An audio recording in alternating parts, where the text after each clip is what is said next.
આપણી સમાજના અનુસૂચિત જાતિ અનુસૂચિત જનજાતિ સમાજના લોકો માટે એક સંદેશ કે જે આરક્ષણ લેવાનું હોય ત્યારે પડાપડી કરી આરક્ષણ લઈ નોકરીઓ ચઢી પોતાનો પરિવાર સુખી સમૃદ્ધ બનાવીને જે લોકો પોતે ઘર પરિવાર સંભાળીને ઘરે બેસી રહ્યા છે, જ્યારે આંદોલન કરવાનું હોય ત્યારે આવા અમુક જ જે સામાજિક ચિંતન કરવાવાળા માણસો હોય તે લોકો આવે છે જે આરક્ષણ લઈ અને આંદોલન કરવા નથી આવતા. એ લોકો ખરેખર સમાજના દુશ્મન છે. એ લોકોનો બહિષ્કાર કરવો જોઈએ. એ લોકોને શરમ આવવી જોઈએ કે આરક્ષણ લઈ નોકરિયાત બની અને સમૃદ્ધ બનીને સમાજને સપોર્ટ નથી કરતા.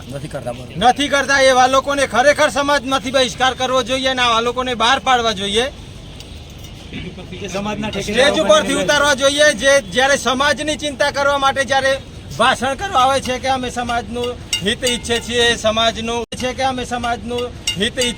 સમાજનો ઉદ્ધાર કરવા માંગીએ છીએ, સમાજને આટલો વિકાસ કરાવી દઈએ, આમ કરી દઈએ, પણ હકીકતમાં જ્યારે આજે સુપ્રીમ કોર્ટે જ્યારે આદેશ આપ્યો કે આપણું વર્ગીકરણ કરી આપણા ભાગલા પાડી દેવા જોઈએ, એ ભાગલા પાડી દેવાનો જે નિર્ણય આવે છે તેના વિરુદ્ધમાં આજે આંદોલન કરવાનું થયું છે. ત્યારે કોઈ સુખી અને સમૃદ્ધ અને શિક્ષિત પરિવાર, જે બાબા સાહેબે કહ્યું હતું કે મને આપણી સમાજના શિક્ષિત લોકોએ જ દગો આપ્યો છે, આજે સાબિત અને પુરવાર થયું છે કે એ લોકો સમૃદ્ધ લોકો આજે અહીં આવ્યા નથી.